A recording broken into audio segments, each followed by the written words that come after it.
It was 2 weeks to Christmas, and Mr. Bellow's house was full of noise. The children were running up and down, excited about their journey to the north to visit their grandmother. They didn't know the kind of danger waiting for them on the road. This wasn't their first time, though. Every year they would travel home for Christmas, and it was the only time they saw their extended family. The children loved it because the air was fresh, there were dusty playgrounds, and plenty of cousins to play with. Little did they know this year would be different, and in a frightening and unforgettable way. Mr. Bellow's wife, Zara, was busy packing food, clothes, and snacks for the journey. She always prepared days ahead so nothing would be forgotten. But there was one thing she worried about every single year. Her husband never prayed. "Bello, please let us pray for just 2 minutes," Zara said softly as she folded clothes into a bag. Mr. Bello waved his hand like he was swatting away a fly. "Zara, stop disturbing me. God knows we are traveling. He doesn't need me to remind him to protect us," he said, laughing. Zara's heart sank. She looked at her husband and shook her head. "Why won't you understand?" she whispered to herself. The children weren't any better. The older ones had started copying their father. Whenever Zara knelt down to pray in the morning, the children would drag their feet. "Mama, why do we have to pray every day? It's boring," they grumbled. Zara didn't stop. Even when they rolled their eyes at her, even when they mocked her, she continued praying for their safety. But deep down, she wished her husband would join her, just once. The house was filled with laughter and excitement as the children talked about their grandmother, the farm, the goats, and the dusty roads they would run on. Mr. Bellow smiled at their joy, but Zara sat quietly watching them, her heart heavy. She prayed silently, "Lord, protect us this Christmas." As the days to Christmas drew closer, the family didn't know something dark was waiting for them on the road ahead. Something that would test their strength and shake their lives forever. One evening, as Mr. Bello was driving home from work, his mind drifted to the upcoming journey. As he turned the corner, he saw an old man sitting by the roadside. His clothes were dusty, and he was waving for help. "Baba, where are you going?" Mr. Bello asked, leaning out of the window. "My son, I am going down the next street. Please help me." Mr. Bello nodded. "Enter, Baba." They drove in silence for a while, the only sounds being the humming engine and the distant barking of dogs. Then the old man cleared his throat. "My son," he began, slowly, "I hope you won't be angry about what I'm about to say." Mr. Bello glanced at him. "What is it, Baba?" The old man sighed deeply. "This Christmas, you must not travel, and if you must go, you and your family should pray and fast. There is danger on your route. Armed men are waiting on that road." His words lingered in the air like smoke. Mr. Bello burst into loud laughter. Baba, you want me to cancel my trip because of rumors? I've used that road every year. Nothing will happen," he said confidently. But the old man's eyes darkened. "I have said what I was sent to say. The rest is in your hands," he replied quietly. When they reached his stop, the old man climbed down and turned back once more. "Remember my words. Pray before you travel." Mr. Bello waved him off, smiling. "Thank you, Baba. Take care." As he drove off, he shook his head. Old people and their scary stories. He convinced himself the man was simply being superstitious. After all, he had made this trip many times before. But the old man remained standing on the roadside, his face unreadable as he watched the car disappear. His message had been delivered. What would happen now was no longer in his hands. It was 2 days to Christmas, and the Bellow household was buzzing with excitement. Bags were packed and arranged neatly by the door, filled with clothes, gifts, and the snacks Zara had prepared. The children danced around, talking about how they would chase chickens in the compound and climb the big mango tree behind their grandmother's hut. As always, Zara was the calm one. Before they stepped out, she called everyone into the living room. "Let us pray before we go," she said softly but firmly. Mr. Bello frowned. "Zara, "What is it with you and prayers?" he snapped. "We're not traveling to a war zone. It's just a village. Let me go and start the car." He waved her off and stepped outside. Zara sighed and knelt down, praying with the children. Her voice trembled slightly as she whispered, "Lord, protect us. Guide this journey." Outside, Mr. Bello entered the car, turned the key, and nothing happened. He tried again. Silence. Again, the engine coughed weakly, but refused to start. "What kind of nonsense is this?" he muttered. He opened the bonnet and stared at the engine, as if it would magically fix itself. He poked a few wires, tightened the loose screw, then tried again. Nothing. Frustration rising, he marched back inside. "Zara, the car won't start. I have no idea what's wrong with it," he said, wiping sweat from his forehead. Zara looked at him calmly.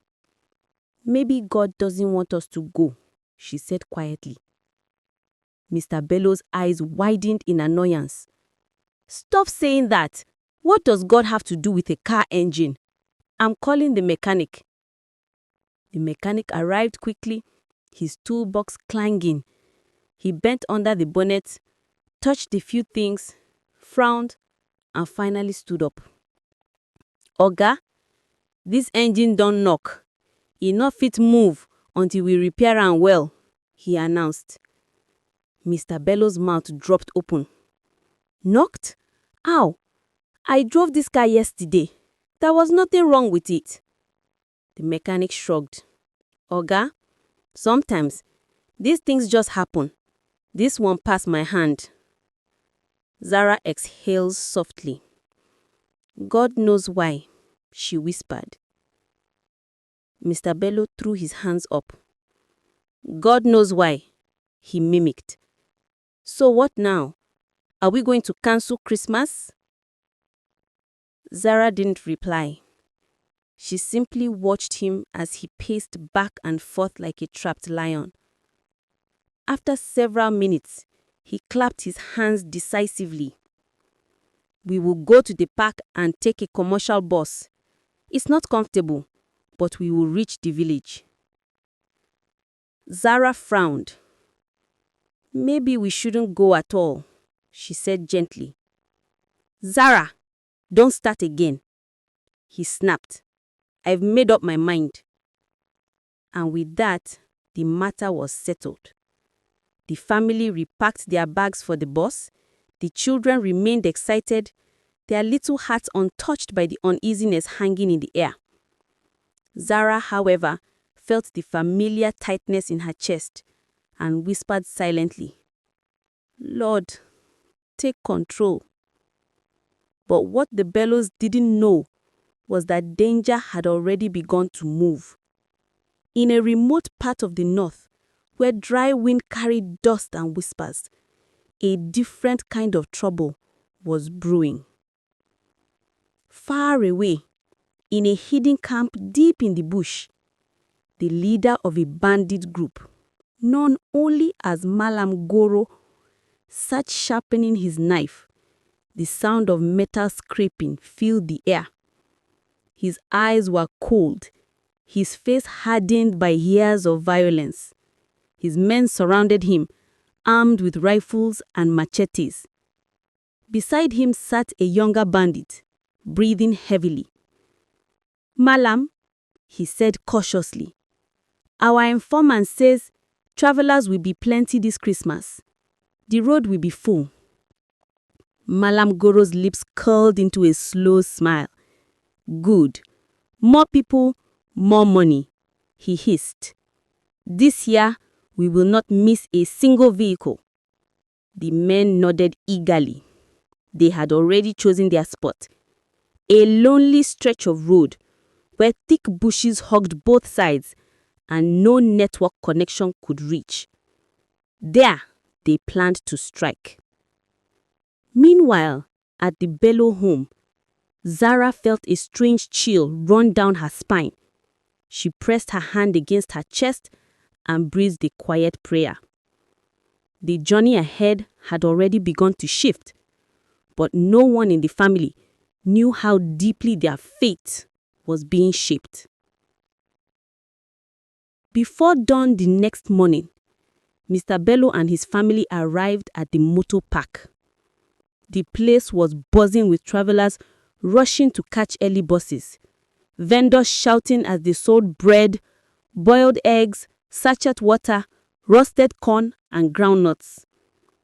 The children clung to their bags, their eyes shining with excitement. They watched as men lifted heavy luggage onto bus roofs, and conductors shouted destinations at the top of their lungs.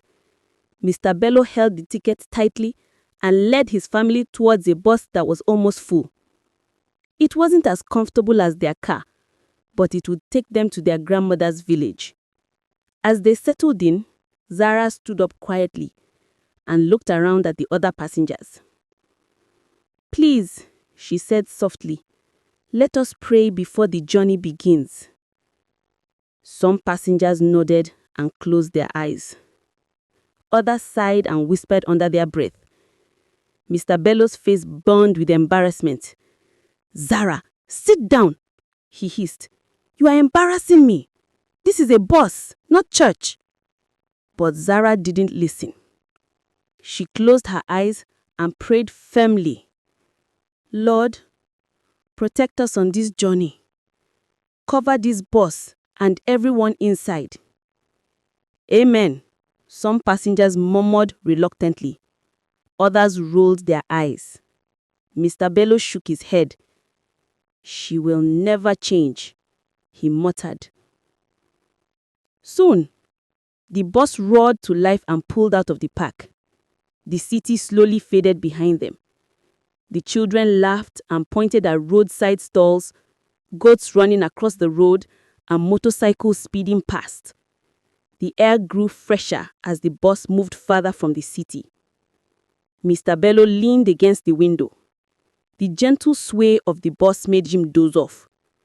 For a while, everything was peaceful. The road stretched long and quiet ahead. The humming of the engine created a calming rhythm. The passengers relaxed into their seats.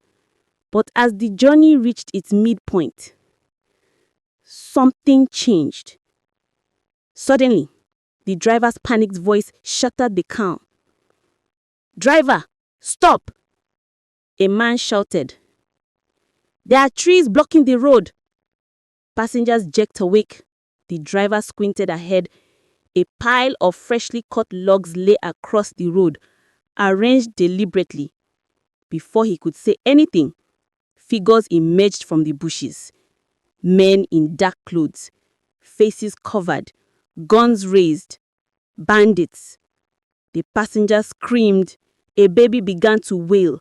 Women began to cry out, calling on God to intervene. The driver froze, his hands trembling on the wheel.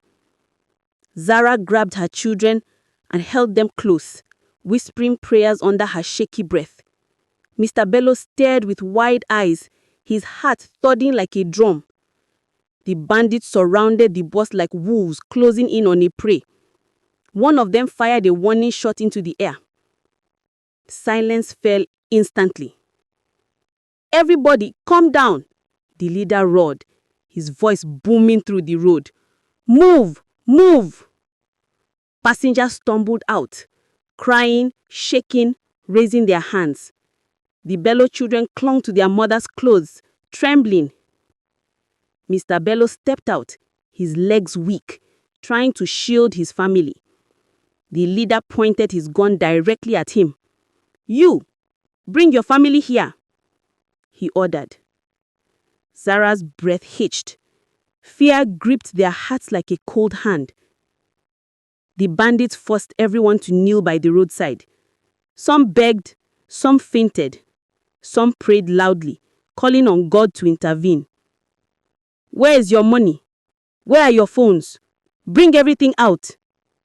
People scrambled to obey, emptying pockets and bags. But the Bello family did not know that the bandits had another plan entirely. While the children collected valuables, two men walked behind Zara and whispered to the leader. "That's the family, the one the informant told us about. The man is a businessman. His cousins are wealthy." The leader's eyes lit up with interest.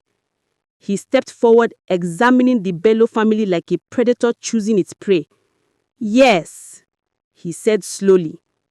"These are the ones. Take them." Before Mr. Bello could react, rough hands grabbed him. Zara screamed as bandits pulled her children. The kids cried and clung to her skirt, terrified. A man shoved a gun into Mr. Bello's back. "No!" "Please," Zara cried. "Let my children go." "Move," one of the bandits snarled. They were dragged toward the bush as the other passengers watched helplessly, some screaming, some too shocked to speak. The Bellow family's Christmas journey had taken a deadly turn. They were now prisoners in the hands of men who had no mercy. They were dragged deep into the bush, stumbling over roots and sharp branches as the bandits pushed them forward. Zara held her children tightly, whispering prayers between shaky breaths. Mr. Bello tried to stay calm, but fear wrapped around him like chains. The farther they went, the darker the forest became. Tall trees bent overhead, blocking the sun. The ground was uneven, and every step felt heavier than the last. The children cried softly, their small voices mixing with the rustling leaves and the crunch of dry twigs under hurried footsteps. After what felt like hours, they arrived at a hidden camp. Old tents made of tarpaulin were spattered around.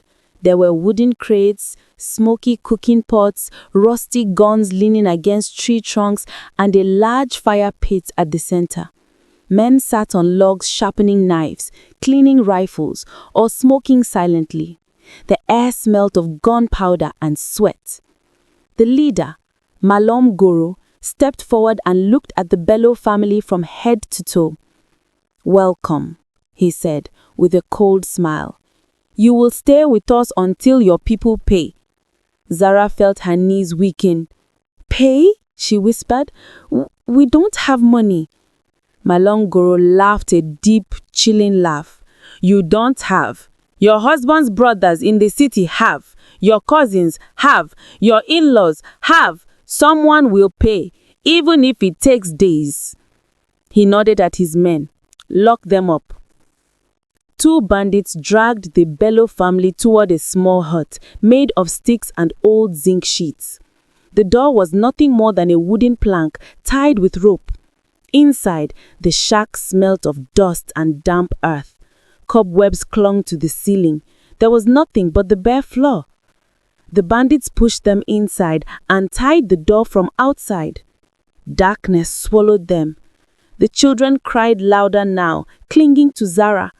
"Mama, will they kill us?" the youngest whispered, his voice trembling. Zara pulled them close. "No, my children," she said softly, forcing her voice to stay calm. "God is with us. He will not leave us." Mr. Bello sat against the wall, his chest rising and falling rapidly. For the first time in years, he felt completely helpless.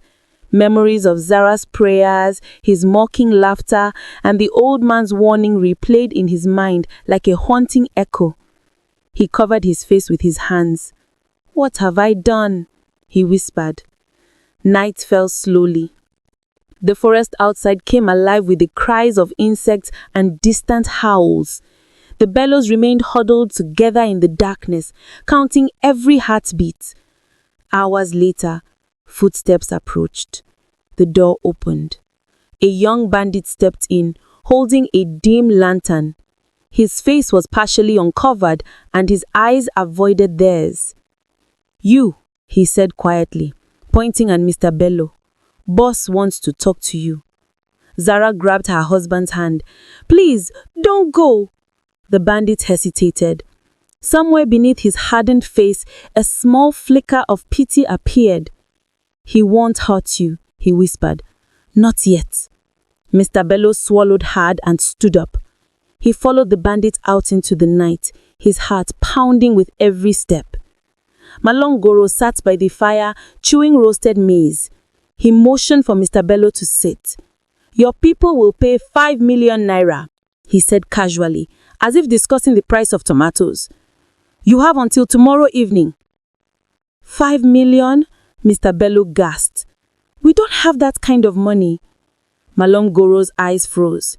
Then you better find it, he said slowly, because if you don't, we will choose one of your family members to teach you a lesson. Mr. Bello felt the blood drain from his face. Tears blurred his vision. For the sake of your children, the bandit's leader added, leaning closer, don't delay. He waved him away and the young bandit escorted him back to the hut. Inside, Zara rushed to him. What did they say? She asked, her voice shaking. Mr. Bello sank to the ground. They want 5 million. By tomorrow. Zara gasped. How can we raise that? Mr. Bello didn't answer. He stared at the dirt floor as tears fell silently. The night grew deeper. Then, without warning, the door creaked again. This time, it wasn't a bandit. It was someone familiar. The old man Mr. Bello had picked up days before stood there, holding a small lantern that glowed softly in the darkness. His presence filled the tiny hut with an eerie calm. You remember me? He asked gently. Mr. Bello stared in shock. Yes, Baba, how did you? The old man stepped inside and closed the door with a slow, deliberate motion. You should have listened, he said quietly. But do not fear. God is not done with you. Zara stared at the old man, her heart pounding. Please, please help us. The old man smiled faintly, his eyes glowing with something ancient and powerful. The forest seemed to hold its breath. Everything was about to change. The old man stepped fully into the hut, and the dim lantern he carried cast long shadows across the dusty walls. Zara held her children close, her eyes fixed on him. Mr. Bello felt a strange mixture of fear and hope rising inside him. The old man looked around the shack slowly, then sighed. You are warned, he said gently, yet you traveled with no prayer, no fasting, no preparation. The danger on this road was not hidden, it was waiting, but mercy has spoken for you today. Mr. Bello swallowed painfully. Baba, how did you find us? How did you get here? The old man smiled faintly. My son, nothing is hidden from the eyes of the one who sent me. I knew where you would pass. I knew the danger ahead. I knew the men waiting for blood and ransom. But even now, in this darkness, God has not abandoned your family. Zara wiped her tears quickly. Please, please help us. Don't let them hurt my children. The old man looked at the children huddled in fear. They will not be harmed, he said calmly. But you must listen now. Everything depends on what you do next. He knelt beside Mr. Bello, his voice softer than the evening wind. When the morning comes, you must pray, all of you, with sincerity, with humility. Heaven will open a path for your escape, but only if you pray, only if you believe. Mr. Bello felt tears stream down his face. I mocked my wife. I refused to pray. I ignored your warning. Baba, I was foolish. The old man touched his shoulder gently. Now you understand. Prayer is not a burden. It is protection. It is armor. He stood up, his old bones cracking softly. Before dawn, I will return. Be ready. And just like that, he stepped outside and disappeared into the darkness of the forest, leaving the family in stunned silence. Zara held her husband and whispered, God has not forgotten us. The night crawled by slowly. Outside, bandits laughed around their fire, drinking, boasting, loading their guns. The forest echoed with strange birds and distant howls. The Bellows remained huddled together in the darkness, praying like they had never prayed before. Hours passed. Finally, the faint light of dawn began to touch the tops of the trees. Footsteps approached. The family froze. The door opened a crack. The old man slipped inside, just as he had promised. He held a small wooden staff in his hand this time. "It is time," he whispered. "Stand up and follow me." The children clung to Zara, trembling. Mr. Bello helped them up quickly. They stepped out into the cool morning air. The camp was quiet, too quiet. Most of the bandits were still asleep, sprawled under trees and beside dying fires. Some snored loudly. Rifles lay carelessly beside them. The old man raised his hand. "Move quietly," he instructed. "Do not look back." He led them through a narrow path behind the camp where the bushes grew thick. Every branch seemed to open for him. Every rustle of leaves sounded like a whisper of protection. Zara whispered prayers with every step. The children tiptoed through the grass. Mr. Bello followed closely, his heart pounding hard. Suddenly, a crack echoed behind them. A branch snapped. Voices stirred in the camp. Someone murmured drunkenly. The old man turned sharply. "Faster!" They moved quicker now, weaving through the trees. The old man's staff glowed faintly as he tapped it on the ground. Then, a shout rang out from the camp. "The prisoners! They are gone!" Gunshots exploded into the morning air. Birds scattered from top trees. The bandits' footsteps thundered behind them. "Run!" the old man commanded. Zara grabbed the children and dashed forward. Mr. Bello pushed branches aside desperately. The bandits were closing in. The sound of their boots was growing louder. Bullets tore through leaves above their heads. The old man stopped suddenly and slammed his staff on the ground. A blinding flash of light burst out, spreading across the forest floor like ripples in water. The family shielded their eyes. And then, silence. When they opened their eyes, the old man was still standing there, calm, unmoving. But the bandits who had been chasing them were on the ground, unconscious, scattered like falling trees. The forest was still again. Zara gasped. Mr. Bello fell to his knees. The children clung to each other. The old man turned to them. "The road is open now," he said quietly. "Follow the eastern path. You will find help." Zara stepped forward, tears streaming. "Baba, who are you?" The old man smiled gently. "I am the answer to your wife's prayers." Before they could speak again, he stepped back into the trees and disappeared. Just like that. The Bello family began walking toward the east, shaking but alive. Their journey was far from over, but their deliverance had begun. The Bello family moved quickly through the forest, guided only by the old man's final instructions and the faint morning light filtering through the trees. Their feet were sore, their clothes torn from branches, and their mouths dry from fear, but they pushed forward. Every cracking twig made them flinch.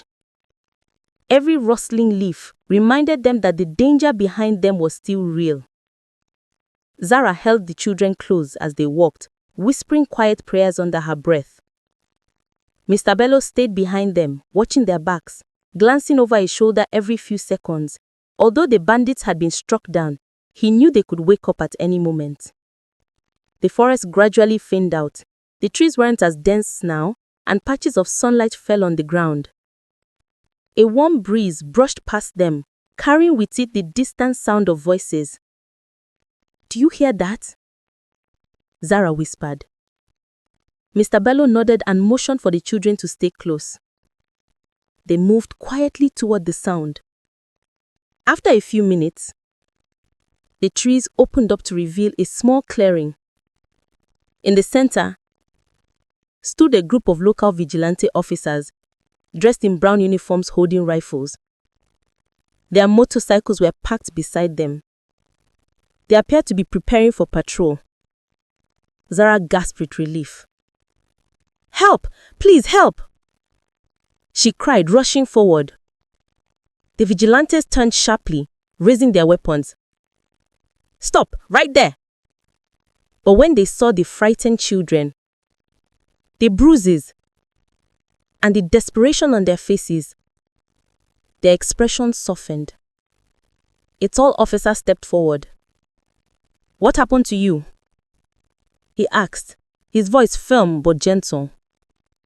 Zara struggled to speak. Tears streamed down her cheeks.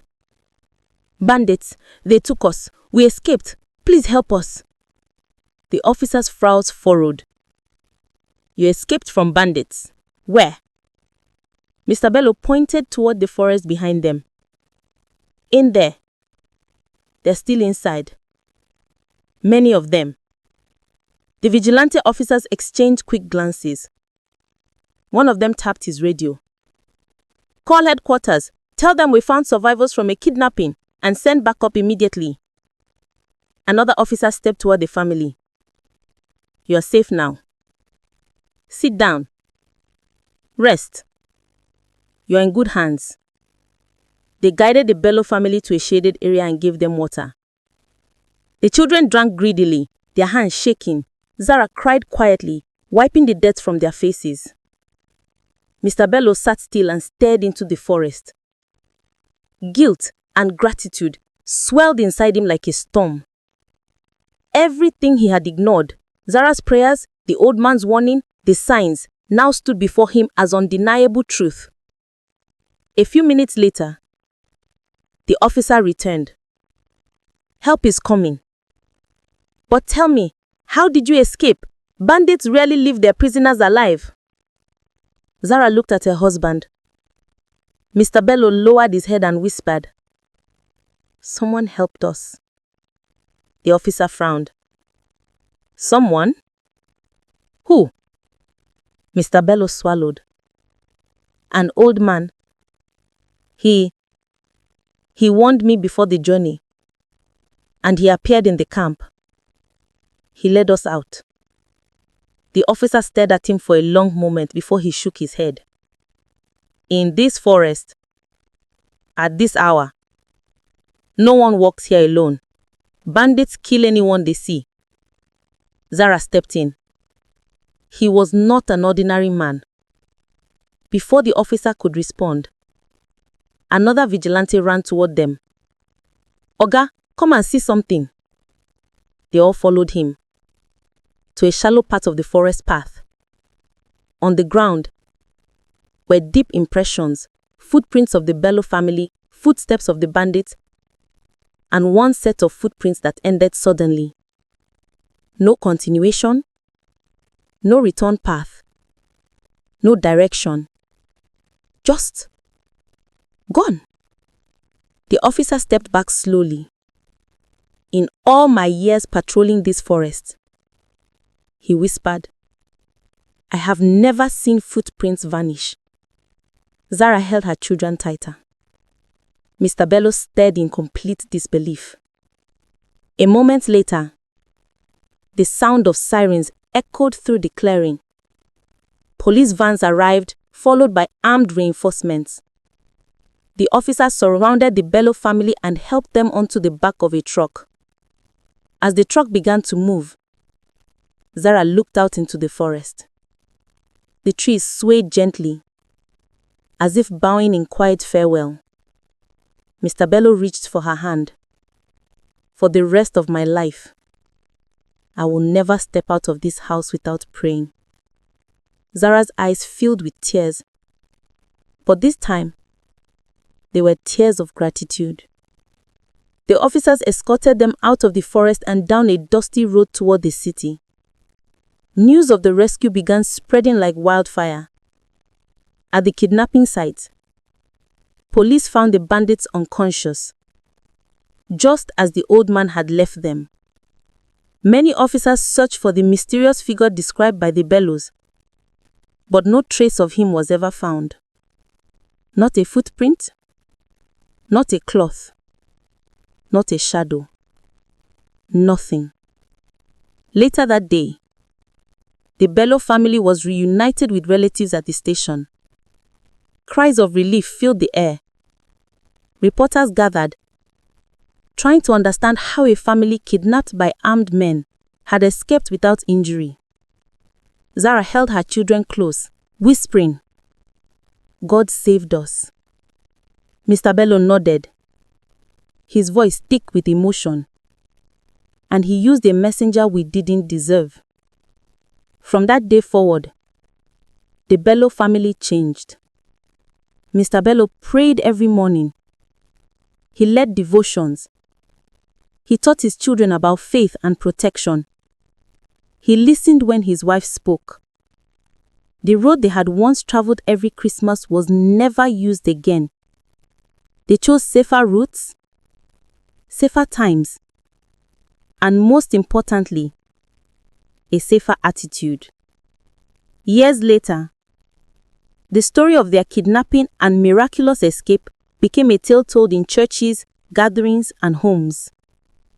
A lesson that danger can come unexpectedly, but divine help can come even faster, and that not every warning should be ignored, because sometimes it is the only thing standing between life and death.